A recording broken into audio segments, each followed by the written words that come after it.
What's the dream revenue that we're going for? Dream $1 million. Pick a timeline. 3 years? 5 years? Can we say 18 months? 18 months. This could go terribly wrong. In this episode, I talked to Aaron Francis, who did $350,000 in revenue for the year. Great amount of money. There are two of us, and we could go get tech jobs. So what I want to figure out is how do we take that and turn that into a long-term sustainable business? We have to have multiple price tiers. Okay. Every time I've implemented tiered pricing, I've noticed at least a 50% increase in revenue. That is obvious, but I'm not doing it.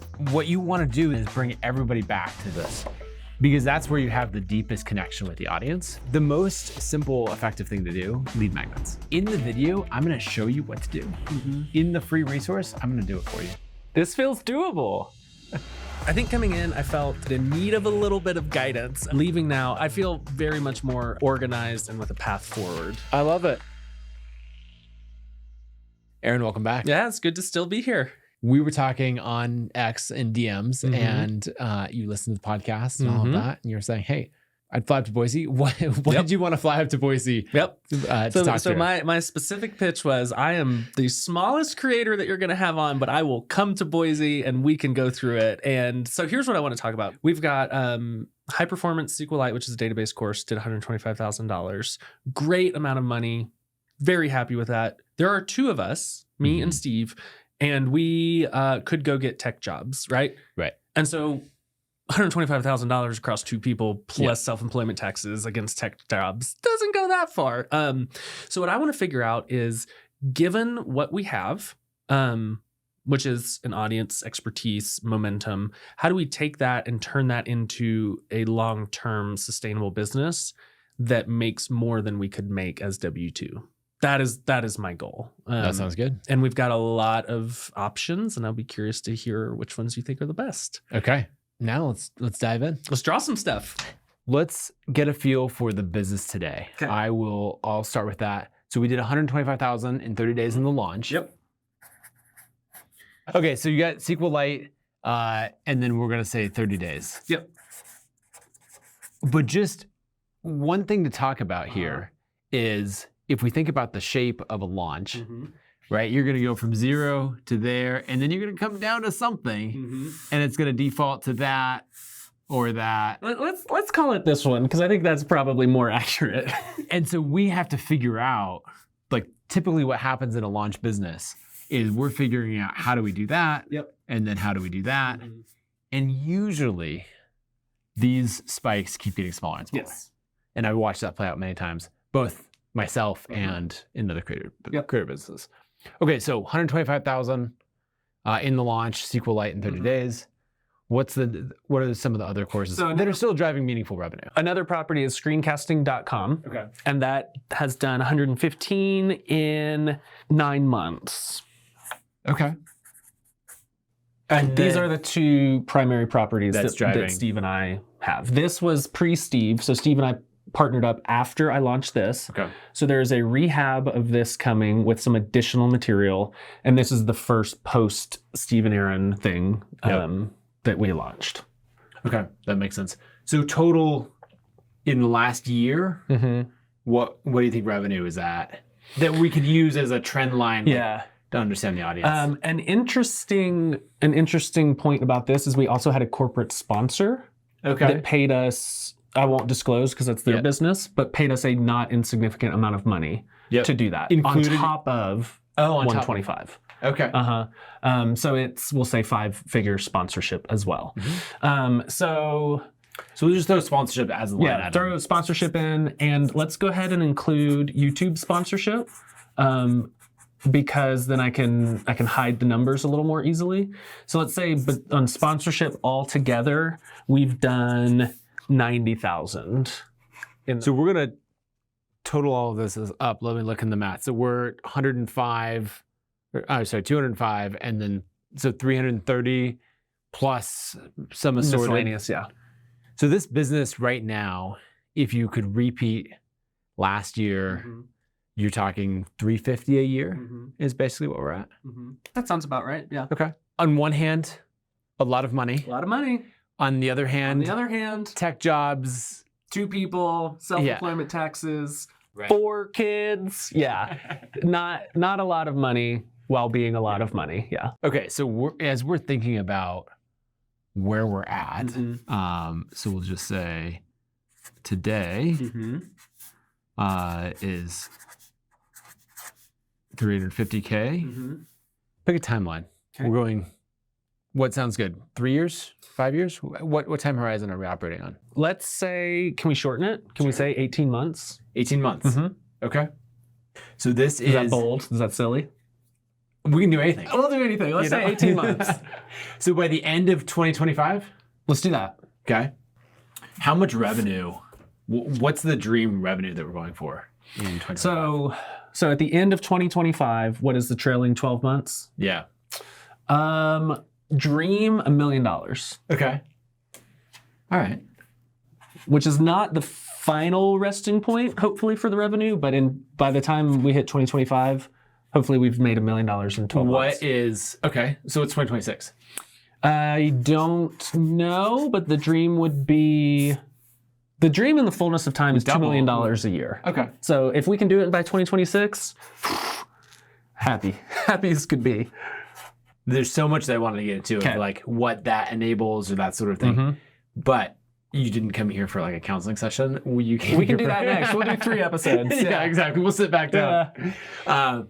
I love the specificity of the goal. Shifting gears a little bit. Okay. Is there anyone, maybe we can brainstorm a few people, who comes to mind when you think of they've pulled off something like the business you're trying to create? Kent C. Dodds, Wes Boss. Okay. Maybe Matt Pocock. Kent C. Dodds is a developer educator, which is what I like to call myself, a developer educator. He has primarily staked out a place in the React ecosystem, which is a JavaScript framework. And he's got a big team now, actually, but he does educational materials. And he, has written in the past year or so, about his $1 million course launch. And I'm like, that seems good. Wes Boss, we'd be halfway there. Yeah, halfway there. Wes Boss, on the other hand, is also a developer educator, but he is following a much more, I think, similar pattern to what we'll have, which is several discrete properties that it's like, learn ES6, learn CSS, whatever, and they're all on different domains, but they all funnel back to the Wes Boss brand. So I think Wes Boss is probably the closest corollary to what we're going for. Okay, that makes sense. The reason I ask this question is often we throw out crazy things, like, okay, $125,000 launch to $2 million a year in revenue. It's really hard to bridge that gap mentally. And you can do things where you're like, okay, well, if we just had 14 courses, that would get there. I'd be dead, yeah. Yeah, and you're like, you can quickly say how that's a terrible idea. Yeah.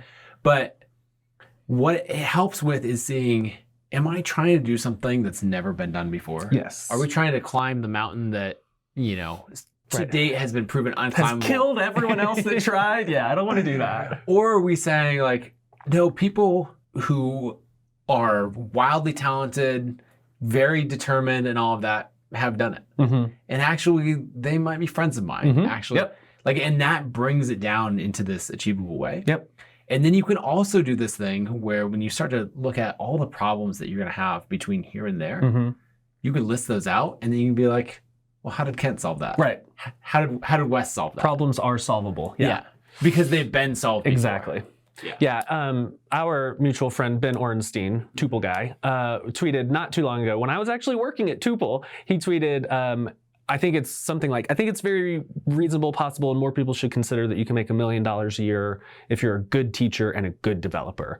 And that has stuck in my brain of like, yeah, I think that is possible. Being a good teacher is a huge part of it, and these two guys are. But I think it is very, very possible. It's interesting what you're talking about there of, you think of the other words that you could substitute in there. Great teacher, great developer. If someone's like, oh, I'm going to become the best machine learning AI engineer and some FANG company is going to pay me $1 million a year, that might actually be a harder path than to be a good developer and a good teacher. It's that combination of skills that I think more people could have. A lot of great developers out there. Honestly, I don't think there are that many great teachers, but the overlap of good developer and good teacher, That's totally available to everybody. So that is my goal. Yeah, and there's other people, even as you list out a few people, I think of I think of like Adam Wathan. Yep. And they've taken a different path Yeah. in that they made a wildly successful framework. Right. Yeah, Early on, Adam would be on this list, but now he has a different type of company. And Yep. so I can't see myself in him. But yeah, he's absolutely an inspiration. Yeah. on there. And so we could look at, we'll put him on the list Yeah. because of, we Because can learn our from the early journeys days. still overlap at this point. Because I'm early, and Yep. this is what he was doing early on. What do you think are some of the biggest obstacles that you're going to hit? Like what problems, as we get more specific, do we need to solve? I think the biggest fundamental structural problem is having enough stuff that people can throw money at. Like, there's no way that SQLite gets $2 million. There's maybe a way that screencasting does $1 million, but like, I just don't feel like the surface area upon which people can give me money is large enough at this point. And inherent in that is the drawback of being a course company. I don't want to make a course every 3 months. Okay. And so that's where I'm trying to figure out, like, what is the right product mix or bundle or guest instructors that like I can get to a point where this number is reasonable and this number is possible. And I have ideas on how to expand both of those. Okay. Tell me a little bit about Kent's $1 million launch. And yeah, what was that in? Right? Because that's almost 10x the numbers you did. Yeah. So was that different audience, different audience, different lead time, different technology. So one thing about SQLite is it's relatively niche. Yep. It happens to be the most used database in the world, but most people in our space don't really use it. It's very much for like embedded stuff. So it's a relatively niche audience. Databases themselves, relatively niche audience. And when you look at what Kent C. Dodds is doing, it's React. And for the people that don't know, React has eaten the world. And so like everyone needs to know React. And I feel like a lot of his stuff begins at a beginner level. He does have intermediate content, but a lot of the stuff that I do begins more at the intermediate level. Right. So if you think of that pyramid, you're further up, just meaning that there are fewer people. There's just fewer intermediates than there are beginners. Wes Boss, I don't know the numbers that he has done, but he does have a lot of products. And so I think the difference between these two guys is Kent has consolidated everything into what he calls Epic Web. And that includes like React and Tailwind CSS and some other stuff. Wes Boss is like 30 days of JavaScript, ES6, CSS whatever, React whatever, and they're all discrete. That's more what I am going towards because I don't have one piece of content that is large enough to encompass 10 million people, you know? Okay, so you're going for more products. Is there, really quick, I realized we didn't get the elevator pitch on screencasting.com. What is that product? Screencasting.com is my techniques, methods, technologies for recording high quality screencasts quickly.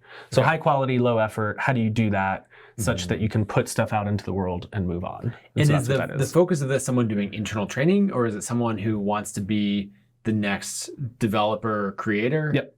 That. Okay. It could be for internal training. The way that I talk in the course is more like you are an individual trying to make a audience or grow an audience or create a course yourself or whatever. That's what I talk about. Okay, that makes sense. What's the price point on Screencasting? That one's quite a bit more. That one's $299. Okay. So SQLite's currently $149. Screencasting's $299. I think it's overpriced. And I have some evidence for that, but yeah, it's quite a bit more. Okay, so one problem is enough products. Yep. What's the other problem in our path from 350 to 2 million? I feel, and I think we've taken a step towards solving this already, I feel like the administrivia of having all of these things is growing. Okay. And so like emails about purchasing power parity discounts, emails about typos in the transcripts, emails with just random questions. And my personality is such that I tend to not I tend to not be able to do those things very quickly. I tend to put them off, and then they grow, and it's like, well, guess I'll never get to that email because it's been a day now. Guess that's bad. So that's a really difficult part for me, and I think some of that is like I maybe am becoming more of a creative, and like I need more of this space, and then doing all of these things has become even more difficult. So we've recently hired somebody for 20 hours a week to man all of the inboxes, to help us do a content calendar. It actually came from listening to your podcast about your personal brand manager. And I was like, I mean, I can't afford that, but like having somebody who can do that for the business plus me as we're moving into, this is the Aaron Francis brand, that has been a huge help. But I imagine it's going to continue to grow pretty drastically. Yeah, but what I like about that is that you've already created that bucket of sectioned off that bucket of work. And so the hard thing for you will be to just stay disciplined about it. Yes. And to say, that is not my problem. Big time. Yeah. And she started yesterday, so I'm not quite there yet, but yes. But there's like one struggle that I had was leading from the front, or, I don't know, leaders eat last, or like these kind of ideas. And so I'd always think like, I never want to ask someone to do a job that I'm not willing to do myself. And so I would be jumping right in there. And I just found that I was holding the business back in substantial ways. And so there's two phrases that I think are really interesting. One sounds horrible, so maybe it's just an intro phrase. I love it already. But it's where you just say, it's not my problem. Oh, that sounds great. And you're like, what a relief. That is your problem. The other one that I heard Andrew Wilkinson from Tiny say recently is he said, I am Teflon for tasks. Love that too. Try to give me something to do. Oh, look at that. And just slip right off me. Yeah. That sounds awesome. I would love that. And so like getting into that mindset, because you're realizing like any of those examples, a refund on this, a transcript bug, any of that, like you can't spend any time. No, and it just eats away. Not only does it eat away my time at like just little bites all throughout the day, it eats away my energy. Right. And that's the hard part when I'm like, all right, you've got to sit down and record 5 videos today. And then you see the email inbox, it's like there are 13 people waiting for something. And I'm like, oh gosh, I'm just not going to do anything. It's like, no, can't do that. So I feel like that is, and this is very much a personality thing. And I think we may be hiring around it, but it is going to be interesting to see as we go how much of that I can like give over. It takes a level of discipline that's really hard. Yeah. One thing for me as the team has gotten bigger, on the kid side, is really like engaging at the right level. And a phrase that I've started to use is, I think I'm involved at the wrong altitude. Interesting. And so that's where, we might be talking about overall strategy, and then I find myself getting into like the tactics or the email copy or something like that. And people want my opinion on it. Sure. Or they don't want my opinion and I'm inserting and they have to listen to you. Yeah. Both of those situations happen. But just that, like giving the team that language and all of that, like, oh, I'm involved at the wrong altitude here. I like and that. We can step back and reset. You've zoomed in too far. I like that. And so that's the other thing that you can ask. This is maybe more for someone who has a bigger team, but to say, if someone's bringing a problem to you, to say either, what role would you like me to play?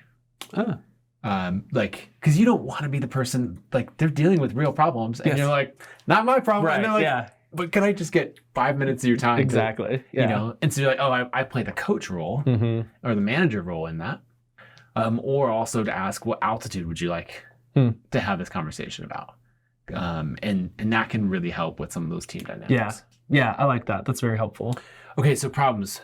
Enough products. I feel like this is going to be hard. It's going to be hard. But we have a plan for it. We're on a good path. Yeah. What other problems do we run into? I think inherent in this enough products is enough time for me personally to create the stuff. Okay. Because not only are we doing courses, but we're also doing YouTube, and I'm writing blog posts, and Twitter is our top of funnel in some regard. And so like there's a big amount of creation pressure that is put on me. Like I am the face of the business. Steve and I are the business, but I am the face of it. And so like I have to be out there, and this just takes a lot of time. Okay. Yep. I like that. That makes me think of two other problems. Great. One is brand. Okay. You brought up you being the face of the business. Big problem. Yep. And then the second one, I can't actually write and talk at the same time. I would have sort of just write whatever. The second one. Yeah. It just says the second one. The second one is audience size. Yeah. Because at some point, all of this comes down to a math equation. Yes. Right? And so you have to have a plan to grow a significantly larger audience. Yep. Which comes back to time to create and enough products and like it all, yeah. These are all very related. Yep, they are. Okay, so as we look at these, well, actually, let's quickly talk about audience size. What size audience do we have right now that we're getting into? Size audience we have now on Twitter, we're at 39,000. YouTube, maybe 42 or 3. Across email lists, probably, I want to say close to 7,000 or 8,000 across email lists. You're so good about calling it X. I just cannot. Okay, so I here's can't the get thing. there. Here's the thing. If I can let all of you in on a little secret, I was not good at calling it X. And then I went to rebrand my company name. And then I switched. It's a respect thing. It's a respect thing. Okay. I see what you've done there. Yeah. I would never would have guessed. Space, right? Never would have guessed We that. can let That people is in very on little funny, secrets. yeah. Y'all, please call it Kit. Okay. So if we're talking about an increase of, 5 times, somewhere lot. in there, could you reasonably increase these audience sizes by 5x in 2.5 years? Yes, maybe, doubt it. So email, yes, because I've put very little effort historically into growing an email list. And now with the decline, in my opinion, of X, I'm thinking, I got to get off this thing. And so putting a lot more energy there. YouTube, I think, I could get to 200,000 in, a year and a half or 2 years or whatever. X, no, I don't think I could get to 5 times. That's 200 as well. I don't think I could do that. Okay. Are there people out there, these people or others, who have hit 5x these numbers, the numbers that you would need to get to? Yes. Okay. Yeah. I think Kent's at north of 200. Wes is at maybe, I don't know, 150. Adam's probably at 150 on Twitter. So yeah, it is not impossible. And I don't know why, but I don't think I can do it. Well, it might be that the algorithm is totally different. That's right. It's a new age. I have 130,000 on X, and I'm like, do I want to push that to 200,000? I don't know that the techniques that I learned and used will scale in the same way. Yep, I feel that. Someone posted a tweet the other day, and they were like, can we just have the algorithm from 2 years ago back? God, can we please? It was like all my friends plus their friends. That was it. It doesn't have to be complicated. My friends and their friends. Yeah, exactly.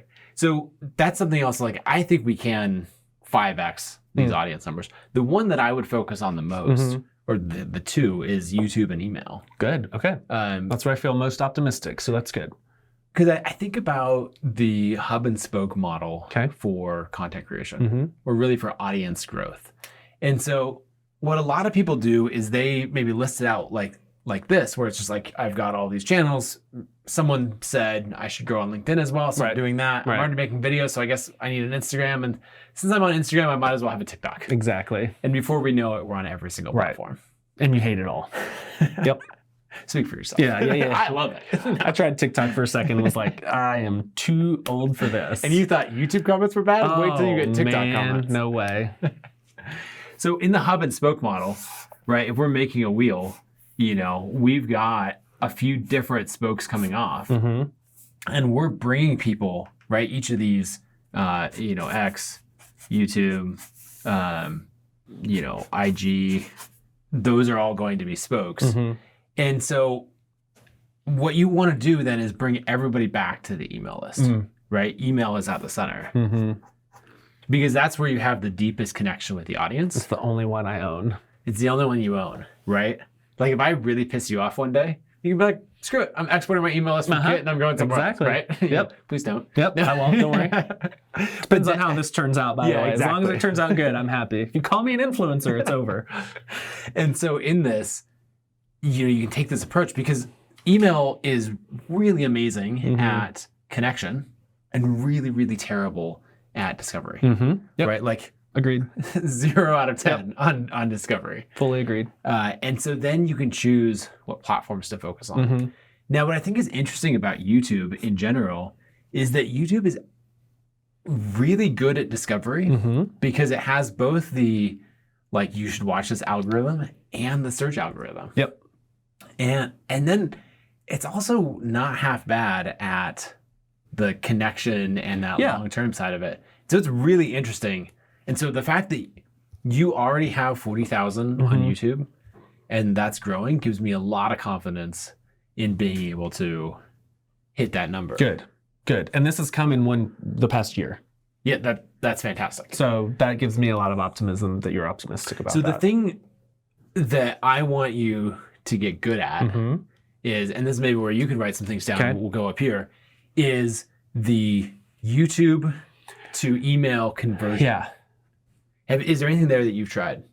To the extent we've tried anything, it has primarily been YouTube to SQLite course. Okay. There's been very little, which in a way is second order onto an email list, but there's been very little YouTube go sign up for my newsletter. In fact, when I say very little, what I mean is zero. There's been none of that. There's none Okay. of that at all. Well, there's these things where if people have this, some people I've hired recently to help with things at Kit Mhm. have come in and said, like, I'm very, like, this is not going well, of some area of the business that they're coming in to fix. And they're like, I'm really excited by this. And they're like, why? Because it's so bad? And they're like, let's just say there's a lot of opportunity. So much opportunity. What a I'm like, nice thing to say. Thank There's you a for lot that. of opportunity here. Yes, I agree. So we haven't really done any YouTube to email. No. So why don't you write down up here? Mhm. Let's go. Let's just say like YouTube to email conversions. So are we doing like a funnel type thing? Let's just go categories. Let's put a category wherever you want up there, and then we'll brainstorm ideas underneath that. Okay. So we'll say YouTube to email. So what are our ideas here? So we've done nothing so far. Nothing. What do you think would work? We got 40,000 people over here. Uh-huh. There's probably some number that are on the Mhm. email list, right? Because they got on the email list from buying the course, Right. that sort of thing. So we have a few things. We've got we could do YouTube video. This is what we're doing now. SQLite course, which in fact puts you on the email list. So you have a hop, skip, and a jump here. But this is paid. This is paid. However, there are certain videos that are free to watch provided you put your email in. So a free trial. Mhm. Okay. Yeah. So that's pretty disjointed. I think the question that you're asking is how do we do this?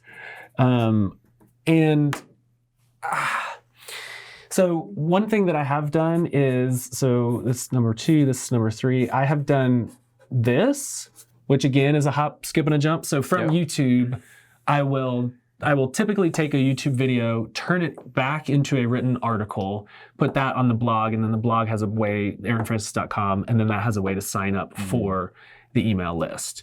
Very tenuous because this is like in the description of the YouTube, and so by the time you reach here, it's like there's one person. You've got to finish watching the video, then you Read have to the description. Read the description. Come Come the blog, here, and then Scroll to the bottom. so here we're like a 1% conversion rate, and then this is a 1% conversion rate. Lots of room for improvement. There we go. You catch on quick. Yeah. So, I mean, the most simple, effective thing to do here in this case Mhm. is lead magnets. Okay. Right? It's a weird, I don't know why we call it that, but Mhm. here we are. And so what we're doing is just providing something in the video and saying, hey, if you want this, Mhm. go and download it here. The way that I like to do it the most is in the video, I'm going to show you what to do. Mhm. In the free resource, I'm going to do it for you Mhm. as much as I can. So is there a cheat sheet, a code snippet, something like that you're teaching on a regular basis? Ideally that you could link to from a series of videos. Right. Exactly. So you can create it once and get leverage from that. That does not exist at the moment. Okay. I'm not opposed to it. I think my question is the shape of that thing. Because let's say I'm doing a video on SQLite, I'm doing a video on Laravel, which is a framework, I'm doing a video on JavaScript. Those lead magnets need to be different, I would assume. Maybe? There's probably something we come up with that's generic enough, but Okay, so but generally, going generic is not what you're trying to do with a lead magnet. So in your estimation, let's say I produce a video on SQLite that goes, the content of the YouTube video is SQLite.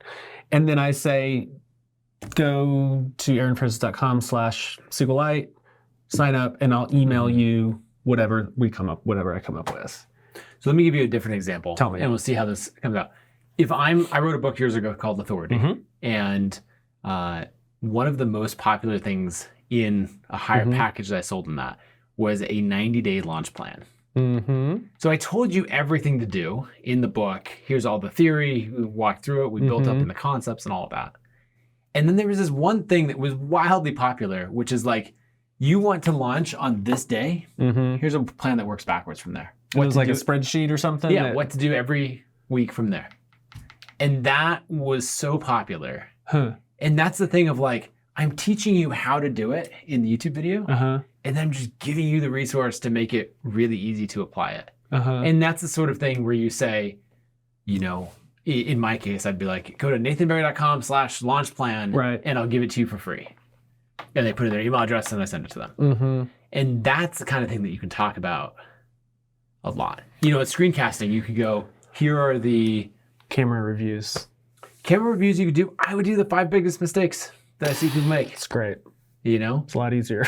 And then, especially because the camera reviews change over time, the mistakes really don't. We all make the same thing. So help me understand here. So YouTube to the course, good, produces money, right? And so I feel good about that. Like, this is, you know, we've got a course, we've got YouTube up here, and then down here out comes SQLite course, and this is where the money is. So are you saying that this is in the long term more profitable than this? Skipping over driving them to the course and driving them to email? No, I want to do both. Okay. Because the thing about email is it lets me change the message to each person based on where they're at in their relationship with my content. Okay. And it lets me segment, it lets me do so many things. So if I put out a YouTube video, it goes out to everybody. Right. And so I'm not going to put out a YouTube video once a month being like, here's why you should buy, not even SQLite, but like whatever else. Right. But if I get you on the email list, then I can say, oh, you came in because you bought SQLite, now you're on the email list. Let me send you an email about how to create screencasting videos. See if you engage with that. If yes, let me send you down an email sequence that really promotes the screencasting course. So that's one side of it, is that email, you can personalize things so much more. But the other side is the conversion rate. This jump from YouTube to SQLite probably has a very, very low conversion rate. Gotta be vanishingly small. Yeah, less than 1%. So in your mind, it is more profitable to do this, to go from YouTube to email somehow to course somehow, because then I can go to second course to third course to fourth course like that. Correct. And it's not just that it's more profitable, it's that you're going to get that higher conversion, right? I'm going to do both, right? Because you're talking about when it's a direct bit, you're talking about the SQL course. But what I don't want is someone to say, the only reason I would join your email list is if I bought your product. Because think about someone who comes in, let's go upstream from this, right? Upstream from YouTube is a search, right? So I have my search query, and that takes me into YouTube. And then you're like, buy my course. And I'm like, I don't know you. We just met. Yeah. But if you're like, hey, download this additional resource, I'm like, hell yes, absolutely. And then the other thing that you could do, if we go back to this hub and spoke model, right? And I'll put in the spokes that we're ignoring for right now. But now it lets me hit this from multiple angles. Okay. Part of the reason that I think your course launch that we talked about in the first episode went so well when you went live on, on X, is that you sent an email and they got that email and they're like, oh yeah, I'll look at that later. Or they saw the subject line. But then they were scrolling on X and they saw you go live and they're listening to that and they're like, oh, I actually got that email. And right, you're hitting it from multiple channels. It's sort of like retargeting. And so in this case, if we get them on the email list, we can have that steady drumbeat of content and we can engage with them. The written content, the YouTube video. What's the thing that YouTube optimizes for most? What do they care about? Watch time. Yeah. You know who's great at watching your content? People that click a link in an email telling them, hey, I made a video on this thing. That's a good point. Go here to watch it. Yep. Right? They click through with so much trust and intent that then YouTube knows that was direct traffic. Right? But they'll think about it. But it's not going to penalize you. Yeah. May not help as much, but it's not going to penalize you. Plus, I get to email people. And I got to email people. I got to email people. You do have to email I people. don't know if you know, Nathan. Email's important. I got to email people. Okay, I like Still that. learning that to this day. Yeah, I like that. So the lead magnet, I think, Because is then really that goes important. like this, too. Right. Oh, it started to look like a flywheel. Huh. Look at that. I just invented that, so yeah. you're welcome. So in this, I really want, let's brainstorm some lead magnet ideas. Okay. Just generally speaking, cheat sheets I feel like are always good, and databases are prime for cheat sheets. So is screencasting. Cheat sheets. You said top mistakes or whatever. Yep. So I feel like that's another good one. Something that I don't know if is a good idea or bad idea is some sort of partially free access to one of the courses. Yeah, it's like with a book doing a sample chapter. Yes, exactly. Yep. So I feel like that would be easy to do for me. I think my hesitation is somebody that is cold off the street, are they going to want free access to a course from a guy they don't know about? Partially free access. So the thing that I like about that is it has really high perceived value. Okay. Right? Because I took the time to create this whole course and all that, and we have a lesson on exactly the thing that you're dealing with. And I'll give that to you. That's interesting. The other thing that it lets you do is you can have a bunch of jumping off points, right? Like you could give away little bits of the course, and someone who's a true, who's consumed all your content might be like, I could piece together 27% of this course if I opted into everything. Go for it. It's like I do not care. That sounds great. Or you could buy it for $149 and charge it to your work credit card. But exactly. No problem. Have fun. So the thing about that is you can get really relevant conversion rates without making a ton of content. Because you could have 10 of these. Yes. And that is interesting to me because of what you just said, where each one could be related to the video that I just put on YouTube. Yeah. And so you could go and find the most relevant thing. Right. Go create a landing page in Kit that's dedicated to that. Customize the copy. So it's search intent to the video to the exact, at each point, the intent and the conversion is really high. And again, there's 70 lessons in the course. Yeah. There's going to be more. Who cares? Boy, do I not care about somebody getting a lot. This is such a side note. A lot of what people are paying for with courses is organization and structure. So if you can piece everything together, congrats. That's what I did. I had to do that. So I'm super unconcerned about that. A quick line of, especially as we're teaching skills that make money, generally to people who have money. Patrick McKenzie, who's by Patio 11, he has this line. He says, no, payroll department in a company wants to write a payroll check where the memo line says, researching free stuff on the internet. 100%. There's nothing free about that. No. I just paid you $150,000, $200,000. 2 weeks worth of time to just read docs when you could have just paid $149. Yes, totally agree.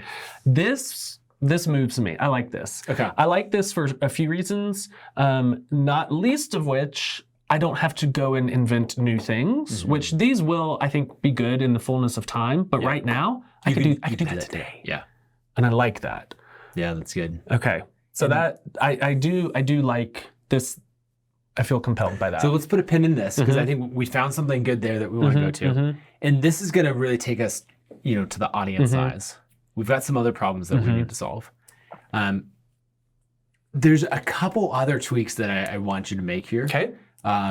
One, I want to double your average order value. Great. I would love that. And Let's so do the that. thing that we have to do is we have to have multiple price tiers, Okay. right? So a single price of $149, if this is going to 200, Mm-hmm. I honestly would not. I like the cheaper price of Okay. $149. I would probably keep that, Mm-hmm. and then I would add a second price of $250, $300. So the struggle I've had with that, and I read Authority. I remember your microconf talk. I remember Ryan, what's his name? Delk? Yeah, I remember his microconf talk. The struggle I had with that was coming up with what is the additional tier. Given my moral reservations about putting expert interviews behind a paywall, because I asked Kent C. Dodds to donate his time and then I sell it. I'm like, I hate that.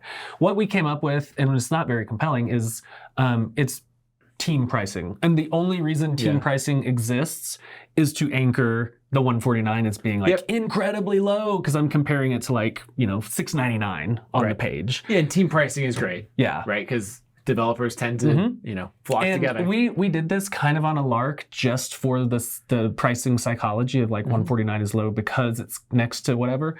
We sold one team package of 25 seats for like $3,000. Yeah. We never spoke to them at all. They came to the site, hit add to cart, and gave us $3,000. I'm like, we should do more of that. So that's the only tiering we have at this point. So I think going back to switching styles in your content, Okay. If there's anything where you can go in the course, I will teach you how to do this. And then the next tier is I will do it for you. Mm-hmm. So if there's anything in here where it's like, hey, this makes it much more compelling, where it's going to be a shortcut. So an example would be in my first book, is the App Design Handbook. And I had just the book for $39. And then I switched media types. And I said, you get the book plus training videos for $99. And then because I don't have the moral hesitations that you do around it, I had expert interviews in the $249 package. But the other thing that I did is I said, hey, what tools do I use? And let me get all of those in there, right? So I had the cheat sheets. I had here's the Photoshop templates that I use back when we all used Photoshop. Good days. But, I was just saying, hey, as a professional who does this in the industry all the time, what are all the tricks of the trade and those things that I can put in there? So I like that. Where I thought you were going is how can I lump in some of my time? Because I don't want to I don't want to get on that. Yeah. I did that with screencasting. There's a $299 and then for $1,000 you get a 1 hour hands-on. And $1,000 is awesome, but then you got to schedule these hands-on. And I didn't have very many, but I had 5, and every one of them, it's like, am I bringing enough to like justify it? Yeah, you have both this isn't worth my time anymore, and I don't know that this is worth your money. And so I felt hesitant about that, but adding on non-time bound things, I think is doable. I would need to, I can't do it off the top, figure out what those might be. Yeah.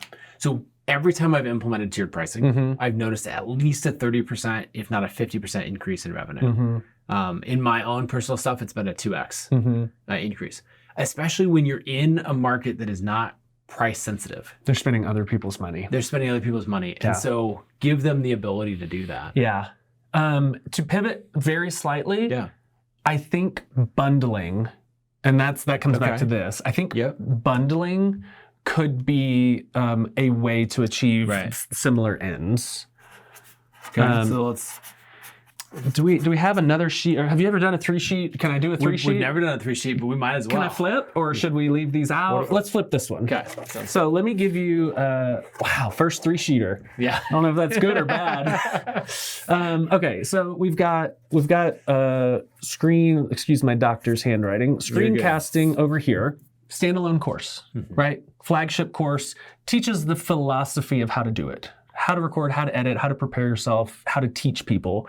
What it doesn't teach is how to use Adobe Premiere or DaVinci Resolve or ScreenFlow. So I think, and now with the help of Steve, who's a proper video guy, we're gonna have a course on Premiere and a course on Resolve and a course on ScreenFlow, such that you buy, what is that, $299? Such that you buy this for $299 and then some combination of the these platforms. for $99 each, and then maybe we say you get a discount or whatever. But like this increases our average order value because you can say, I want to learn philosophically, how do I teach people? How do I get comfortable on video? Also, nuts and bolts, how do I use Adobe Premiere? Yeah, and then Thoughts? in your checkout flow, you could have it Exactly. where you're on the sales page. You're saying, "Hey, buy this whole bundle," Mm-hmm. and they say, "No, I want just this." Mhm. And you're like, "Okay, cool." And they buy it, and then they say, "Hey, do you want to upgrade to one of these?" Mhm. And they're like, "Yeah, what the hell?" Yeah. You know, and then you can tailor that pitch Mhm. because you're like, "All right, you're gonna learn everything you need in all of this." Mhm. And then you're gonna find out that you actually You want to know keyboard shortcuts and panel locations and how to execute philosophically, how to execute tactically in these. And they could, you could go on. You could do Camtasia, you could do Descript, you could do like. And so I feel like Yeah. this is a model that I think we can execute on SQLite as well, because you've got here's SQLite, the database. Here's its Rails implementation, here's its Laravel, here's its Django. And so this becomes I think 199, and this becomes 99. And so like you learn everything you need to know about the pure vanilla SQLite. And then you're a Rails guy? Great. Learn how to use that in Rails, all of its quirks, foibles, flaws, Rails caching, Rails active record, all of that stuff. And that takes the cart price up. I think that's good. I'm hesitating and I'm trying to figure out why. It's because of this. It's a time to create. Mm-hmm. Because I've seen enough course businesses to know that you could have 3, maybe 4 courses total and hit this 2 million. Like, so why am I making 40 of them? Okay, all right. Here's my rebuttal. Okay. I see, and I rebut. Steve could do this one. Steve could do all of these because he's the actual expert. I can't teach Rails. I don't know the first thing about Rails. Mm-hmm. So a guest, Yep. I could teach this one. So we'll put AF next to that one. Django, I don't know the first thing. So the things I'm on the hook for, I would actually probably do ScreenFlow, are these two. Yeah. That is a rebuttal with embedded in it a problem. Now I'm managing guest instructors. Which there's a lot, like you can build a great business off of that. There are ways that this could go terribly wrong. Sure. Where you could say, oh, let me forever give you a revenue split on this course and all of that. And you might really regret that. Right. Or you could say, hey, I will pay you $10,000 to help produce this with me. We'll do all the back end and all of that. And, as you build your audience, I'll help amplify it in A, B, and C. I like that. So we eat some of the risk for some certainty. Yeah. And hopefully that person gets a chunk of change that they're thrilled about. They don't have to market a course. And we can also throw some of our distribution or reach behind their personal brand, even though it falls under our course platform. Yeah, so there's a lot of ways you can solve that. But I think you're right to worry about like, there are some, potholes in that journey. These I'm not worried about because it's Steve and he's my business partner. So that seems great. And if you have course creation down to a science, like there's a lot of things where, okay, say on one of these more particular ones, say 3 years from now, we're like, actually, we don't want these individual ones, but you spent like a month on each, you learned a bunch, you're now better at course creation, you made plenty of money, like it will work. I would just really encourage you to think, as you scale the business, to think beyond scaling products to scale revenue. Okay. Because you're in a high leverage business. And so if we look at the equation here. Well, let's look at the equation. So the equation is what? Number of products. I don't know that it's even number of products. Oh, I started off strong, confident that it was number of products times. So we gotta salvage this. Editors, help me out here.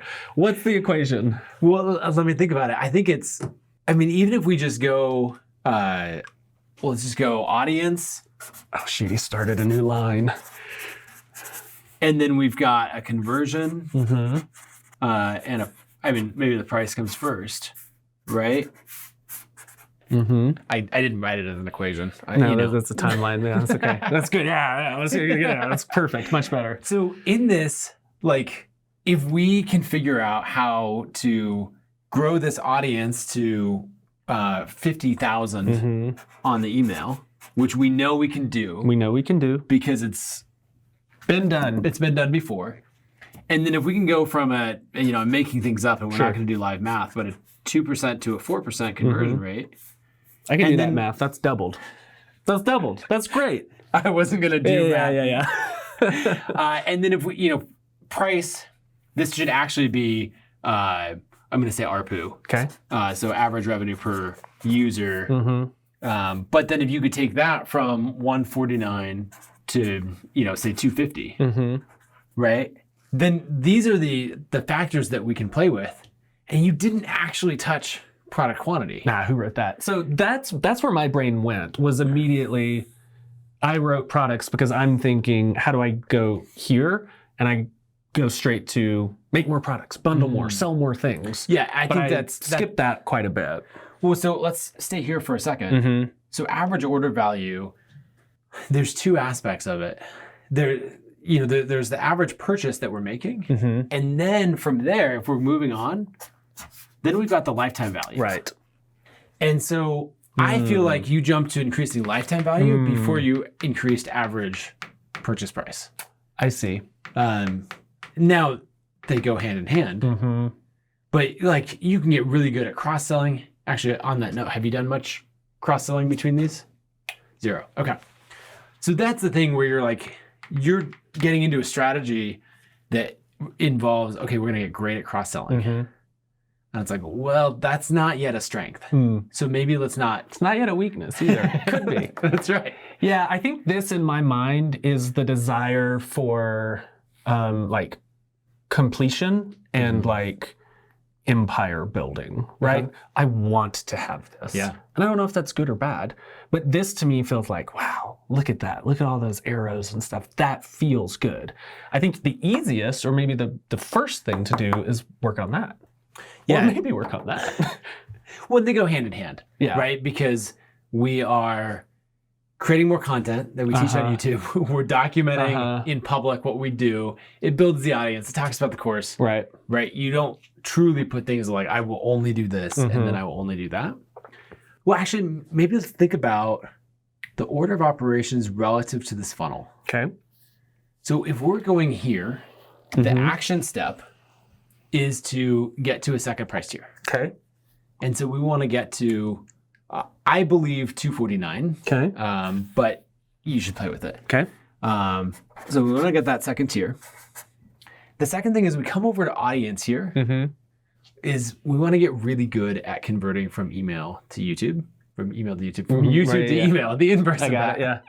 I was like, you're not introducing a new thing, are you? Okay, I'm with you.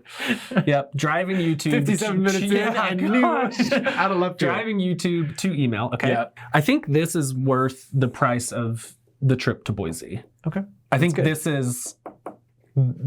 that is obvious, but I'm not doing it. And I didn't think about it. Yeah, so this is as we're coming back to our equation, our funnel, or whatever, this is the audience side of it. Because then you can keep doing what you're doing on YouTube, and then just say, okay, now I'm going to get really good at it. Especially because we have a way to do it with the sample content. And a way to do it, and this is what I'm going to keep coming back to, that doesn't require more time to create or making new products. Yeah, I agree. And that's why this strategy is so compelling to me, because it leverages work I've already done. And if my limiting reagent is time to create, which I believe it is, this does not affect that. Right. Okay, now downstream, I would really focus on these two. Okay. And then downstream, I would focus on cross-selling. Right. Which is interesting, and I'm curious from your perspective, these are not related. Screencasting and databases, they're just not related.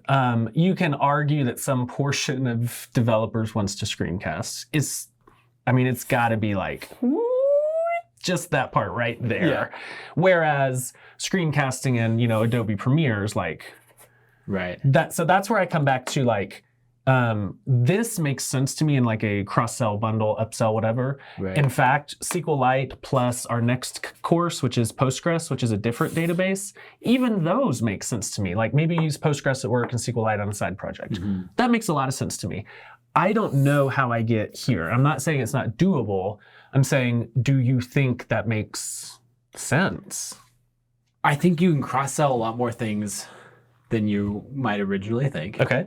The example that I'll use is my first 2 books were about design, iOS design and web app design. And pretty, that's this Postgres SQLite level. Like, it's a different flavor, but like 6-to-1, yeah. Yeah. And then I wrote Authority, which is about, how to build an audience and all of that. I cross-sold a decent amount. I don't know the numbers. Let's say it was 20%. It made good money. So there's a decent amount of people who follow you because of the brand. They want to pay attention to you. But what I'm wondering, bigger picture, you really want to make more products. And as much as I'm trying to talk you out of some aspect of that, like I think you imagine this brand getting to 6, 8 plus products, right? So I imagine 3, 4, 5 flagships with 3, 4, 5 each compendiums. That's kind of how I think about it. So I think that you could totally get there. I would just try to get really good at some of these other things before you increase the footprint. So before I do any of this, try to cross-sell these 2 that already exist. Yeah. And I think that you're cross-selling, when you do this, it's on hard mode. Yeah. And I think that'll be really good for the learnings. Yeah. Because you can see, okay, what actually worked. And do it as a test. Because what you're actually doing is saying, hey, I need to drive LTV long-term. And I need to get good at cross-selling. And so I'm going to use the things that I have, cross-sell what I can, and build that skill. How do you see this happening in tactics? So somebody signed up because they want to take a SQLite course. What's the move to get them to even think about screencasting? Yeah, what I like to do is to send some automated emails that include talking about screencasting. And so it might be a single one. Pat Flynn does this really well where... That's a name I haven't heard in a long time. Yeah, so he has a lot of content around building an online business. Yeah. And then one of those emails is all about podcasting. Hey, if you wanted to start a podcast, and if you click and engage with that, then he has you tagged as interested in podcasting, and then he will pause the main sequence and send you emails about how to start a podcast and go on from there. And that goes into his course. So you're really looking to gather some intent and interest. You can also just run a poll, right? Yeah. And embed the poll in the email and say, hey, what kinds of content would you like to see from me? More about screencasting, more about this. What's the biggest problem that, or what's the next skill that you're trying to learn? So I would play with things like that. So the Pat thing makes me think of a potential angle that I'll be curious your opinion on. I am on camera teaching all of these videos. Yeah. Here I'm teaching you how to be on camera and teach videos. And so I wonder if tying those together somehow, hey, you bought the SQLite course, you enjoyed it, hopefully. I also have a course teaching you how to make courses just like that, like the one that you just watched and paid for. Click here, whatever. Like you could put a lesson at the end of the SQLite course or in it somewhere as well, right? You can cross-link. Because if you're going to get... back up. I could put a lesson in the SQLite course that is functionally a cross-sell to the screencasting course. And you could tie it in really well, right? You don't truly understand these concepts until you can teach them. And so let me show you how to teach this so that, you apply it at work or all that. Because you're not going to be like, oh, I had this great Aaron Francis video and let me explain it. And I actually can't explain it well enough. Literally never crossed my mind to use this course. I thought I had to go through email. But I could potentially use this course to talk about other, and vice versa. Yeah. The other thing that I want to see you do is, as we're jumping around a bunch, but as we think about the brand, I'd love to see you spend time on the big picture brand and how these things come together, and then say something like make a video that is, this is the Aaron Francis content business master plan. Mm-hmm. Here's the courses that I want to make. Here's how I want to link people between them. Here's the order that I want to do it in. And think of it like it's the combination of your live stream product launch on X and Elon Musk's like, this is my master plan for Tesla. Where it's like, first we're going to have this product and then we're going to level it up into a, consumer level sedan and on from there. Where just tell people what you're doing. And then that gives you another opportunity to cross-sell because they're like, I didn't even know you had this. And that is reality. People are like, oh, you have a screencasting course? I'm like, yeah, you've got the best domain ever and you didn't even know it exists. Yeah, that's very real. And so what you're saying there, if I'm hearing you correctly, is zooming out a little bit to the level that is above this, which is the Aaron Francis empire, and use some behind the scenes content to grow the audience, but also grow all of these in their cohesion. Yeah. I think that you're not quite clear on what the brand is long term. Yep. You're like 90% there, but requiring yourself to teach it and to explain it is going to force you to get clear. And then they'll get the audience to be really clear. What does a clear brand sound like to you? So if you had to describe me as if I had a clear brand, what would a crispy brand statement be? Because I don't even know if I fully understand what that could sound like. Or pick somebody else. Pick Ali Abdaal or Amy Hoyer. Pick somebody else who you feel like has a crispy brand. I think it's hard to do, but so if we come into it from the perspective of we're just trying to explain what we're doing, where we're going. One is it's about me as the creator, and that would be like I'm passionate about these things and I teach everything I know, and so as that brand, I'm expecting like, okay, I'm gonna get training content on whatever Aaron is passionate about. In this example, I could say something like, you're coming in, you're gonna learn the content necessary to become a great developer, and I'm gonna teach that to you in multiple levels. First, I love teaching the tactics and the specifics. But then I actually think that the meta skills are just as important. And so in these other courses, I'm going to teach you how to teach. Because as you show up day to day in your job as a developer, you actually have to teach and advocate for your ideas and explain and be clear. And that's why I have screencasting.com. And then in addition to that, I have this other thing. So it's not like we're getting down to one sentence of like, this is the tagline, but you're explaining the through line of why you chose to create these two courses. Right. Which are seemingly very disparate. Yeah. Yeah. And so you're getting into, that idea of like, this is where I'm trying to go with the brand long term. And so there's a place to focus on being clear over being clever. Right. And so it's just like, tell me, I think like a takeaway that I'd love for you to have is the couple 100-word explanation of where are you going with this brand? What do you want to make and why? And then I think you'll see those lines. You'll start to see, okay, where's the audience overlap? One of the most powerful exercises I did early in my creator career is, so I had started out just trying to worked on things that were interesting, where it helped me learn to code, helped me learn design, marketing, whatever. And so I ended up with an iPhone app for kids with special needs. I had like all of these different, a book about this, a whole bunch of things.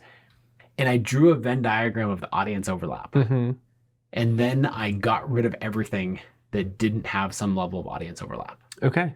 And that helped me find clarity of what the through line was.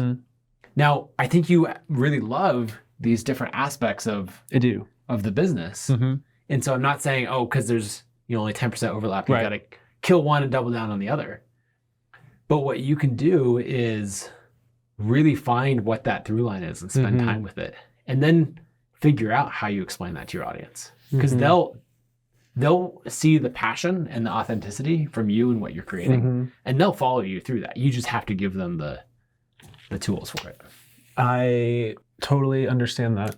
I think I'm at the point where you were creating an app for special needs kids where you're like, I can do this. I'm interested in this. I'm going to do it. And I feel like I'm currently in an expansion phase of like, I can do this, I can do this, I can do this.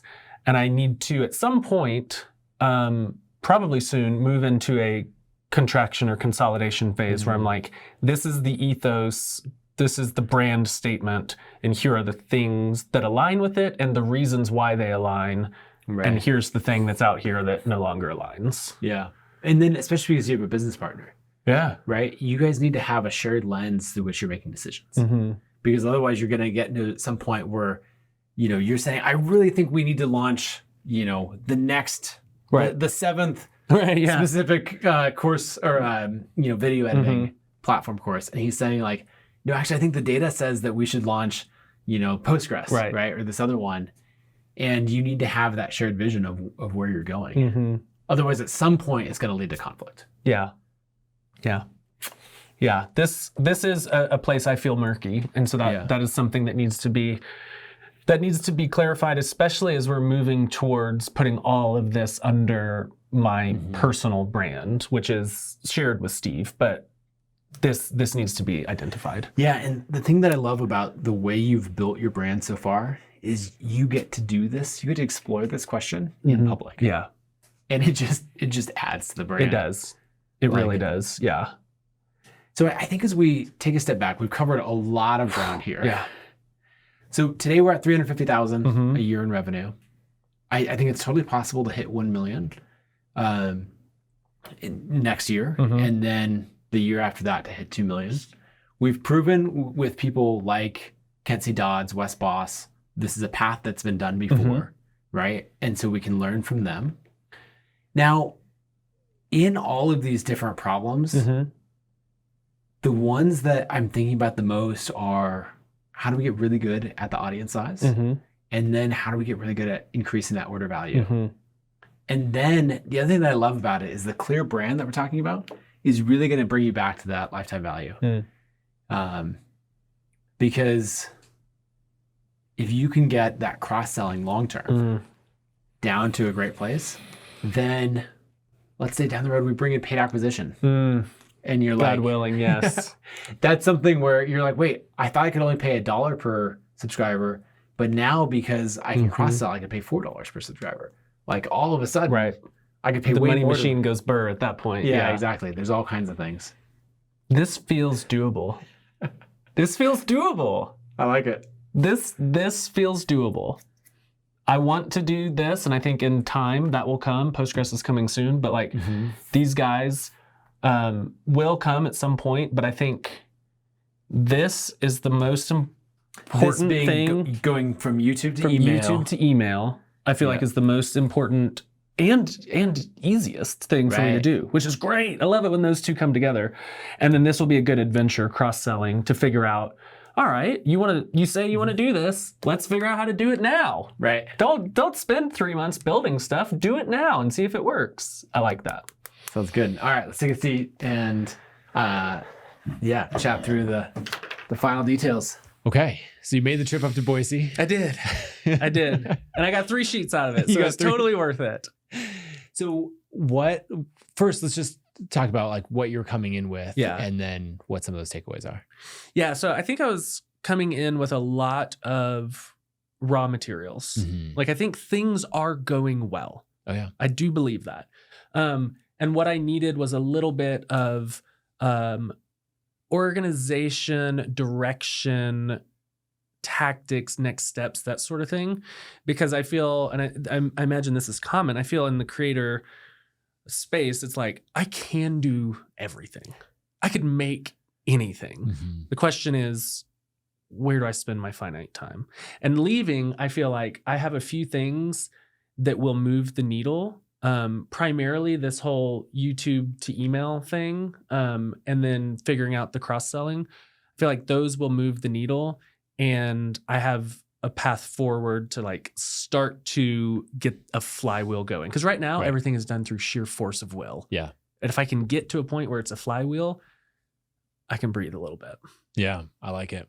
So as we're going into action items, you're talking about YouTube to email. That was when you said that of like, can I use the course material? And I realized how it tied in with time to create as a Mhm. problem, the sheer number of products, it made so much sense to me. Yeah. I love that. Feels great. What are some of the other like things that you're going to implement right away? The brand discovery thing, I think, is going to be pretty important as we continue to increase our footprint. Yeah. We need to have a guiding light, a guiding principle, not only for ourselves, but for the audience, so they can see this is the ethos that is infused into everything that we do. So that'll be a fun one for Steve and I to work on. And I think the outcome there is going to be a statement. Like, Right. this is our brand statement. We don't ever have to share it, but we probably will. But like, for us to know, this is our brand statement. There's another creator, Tim Grahl, who's been a guest on the podcast Mhm. before, and he put out this video. He runs StoryGrid, Mhm. which is teaching people how to become great writers. And I don't remember the title of the video or something, but the gist is like, this is my evil plan to take over the world with Mhm. StoryGrid. And he just like walks through, this is what I'm doing. I'm going to do this Yep. and then this, and here's how it's all going to work and all of that. And on one hand, you're like, you can't show how all of this is Mhm. made. But he's like, people trust me more now. Yep. Now exactly. they know Yeah. here's exactly where I'm going. And like the empire thing, it's a good shtick. So I Mhm. can ride that shtick for Yeah. a long time. Like, this is how I'm going to build my empire. And it's like, oh, that's kind of fun. I like Yeah. that. So yeah, I think that'll be a fun exercise for us to do. I like it. The other thing that I want you to do is to really think about what could be an additional price tier Mhm. on the products. Mhm. And I would just ask your audience. So I Mm. would just send an email to everyone who bought SQLite and say, hey, what's something that's not video Right. that I could include? And it's not consulting. Yeah. Here are the constraints. Right. And what's something that I could include that would add a lot of value to this course? Yeah. And throw out a few ideas and just say, hit reply and let me know. Yeah. I like that. It's a reason to send an email. If reason to send an email. It just all comes back to that. Exactly. We covered a lot of good ground. We did. This was great. So if people want to follow you Yeah. in this journey, Yep. because one thing that everyone has learned from this is that you will share this whole I'm going process to share the whole live. thing. So yeah, follow me. Yeah. Where should people go to follow you? Yeah, I think most real-time updates are going to be on x.com/Aaron D. Francis. You could also go to aaronfrancis.com. And while you're there, why don't you sign up for my newsletter? Like, get on my email list. I love How it. was that? Was that I good? love it. That was good. Thanks. Perfect. Well, Aaron, thanks for making the trip out. This Yeah, is a lot of absolutely. fun. Thanks for having me. If you enjoyed this episode, go to the YouTube channel, just search $1 Billion Creator, and go ahead and subscribe. Make sure to like the video and drop a comment. I'd love to hear what some of your favorite parts of the video were, and also who else we should have on the show.